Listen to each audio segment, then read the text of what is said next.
சட்டப்பேரவையிலே 2 தனி தீர்மானங்களை மாநில அரசு கொண்டு வந்தது.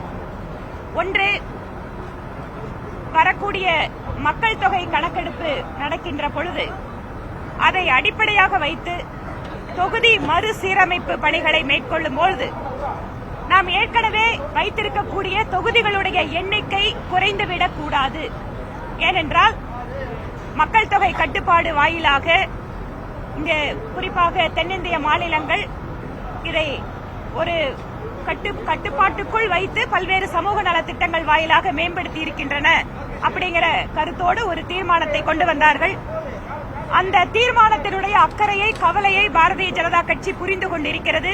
நிச்சயமாக இந்த தீர்மானத்தினுடைய அந்த தகவல்களை, அதற்கு வேண்டிய அந்த கருத்துக்களை எல்லாம் நாங்கள் மத்திய அரசிடம் பேசுவோம் என தமிழக பாரதிய ஜனதா கட்சி சார்பில் தெரிவித்திருந்தேன். இரண்டாவது தீர்மானம் ஒரே நாடு ஒரே தேர்தல் தொடர்பானது. அதாவது நாடு முழுவதும் ஒரே நேரத்தில் தேர்தல் நடத்தப்படுவது குறித்தான தங்களுடைய பயத்தை, இதன் வாயிலாக அவர்களே பல்வேறு விதங்களில் இது ஒரு வேறு விதமாக சென்று விடுமோ, ஜனநாயகத்திற்கு எதிராக சென்று விடுமோ, அல்லது ஒற்றையாட்சி வந்துவிடுமோ என்று பல்வேறு உறுப்பினர்கள் கருத்து தெரிவித்தார்கள். மாநில அரசு சார்பாக கூட அவர்களுடைய பயம் அதுதான் வெளிப்படுத்தியது.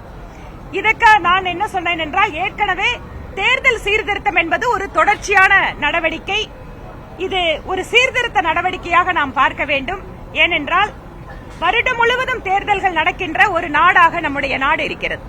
இப்போது கூட நான் உதாரணத்துக்கு சொன்னேன், மத்தியிலே நாடாளுமன்ற தேர்தல் வருகின்ற காரணத்தால பட்ஜெட் கூட்டத்தொடர் கூட முழுமையா நடத்த முடியல. அது கூட நம்ம குறைச்சிட்டு தேர்தலுக்காக நம்ம போக வேண்டியிருக்கு. ஒரு மக்கள் நல பணிகளை தொடர்ச்சியாக செயல்படுத்த முடியாத ஒரு சூழல் ஏற்பட்டு கொண்டிருக்கிறது. ஏனென்றால் இங்க தமிழகம் இன்னைக்கு பாதிக்குது அப்படின்னா 6 மாசம் கழிச்சு இன்னொரு தேர்தல் நடக்கின்ற பொழுது மகாராஷ்டிராவில் நடக்கும். இந்த மாதிரி வருஷம் முழுக்க தேர்தல் நடக்கின்ற பொழுது ஒரு மாநிலத்தில் மட்டுமல்ல, மத்தியில அரசின் மூலமாக நடக்கின்ற பல்வேறு மக்கள் பணிகள் பாதிக்கப்படுவது, தேர்தல் செலவினங்கள், அதாவது திரும்ப திரும்ப தேர்தலுக்காக செலவு பண்ணக்கூடியது மக்களுடைய வரிப்பணம். இதையெல்லாம் மனதில் வைத்துக் கொண்டு மத்தியிலே அரசு ஒரு குழுவினை நியமித்திருக்கிறது. என்னவெல்லாம் தீர்மானத்திலே நீங்கள் கருத்துக்களை தெரிவிக்கிறீர்களோ அதையெல்லாம் மத்தியில் அரசில் அமைக்கப்பட்டிருக்கக்கூடிய குழுவிடம் நீங்கள் தெரிவிக்கலாம். அதனால் அந்த தீர்மானத்துக்கு நாங்கள் ஆதரவு தெரிவிக்கவில்லை, அது அவசியமற்றது என சொல்லி அந்த தீர்மானத்திற்கு நாங்கள் எதிர்ப்பு தெரிவித்திருக்கிறோம்.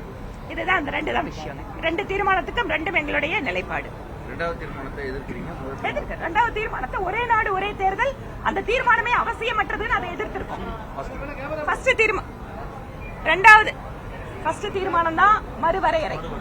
ஓகே, அந்த மறுவரையறை பொறுத்த வரைக்கும் அந்த தீர்மானத்தை பாரதிய ஜனதா கட்சி சார்பில் நாங்க அதை ஆதரிச்சிருக்கோம். அந்த கவலை, அக்கறை இதையெல்லாம் நாங்கள் புரிந்து கொண்டிருக்கிறோம். இதை நாங்க தகுந்த முறையில் மேலே சொல்வோம் அப்படிங்கறத பதிவு பண்ணியிருக்கோம். இரண்டாவது தீர்மானம் அவசியமற்றது, அந்த தீர்மானத்தை நாங்கள் எதிர்க்கிறோம். குரல் வாக்கெடுப்பு நான் கையை உயர்த்தி சொன்னேன். அப்ப சபாநாயகர் அதை கவனிக்கல. அப்ப ரூம்ல போய் சொல்லிட்டு வந்துட்டேன். நான் கேட்டேன், தேவைப்பட்டா நான் லெட்டர் கொடுக்கறேன்னு. இல்ல அவசியம் இல்ல, நாங்க பதிவு பண்ணிக்கிறோம்.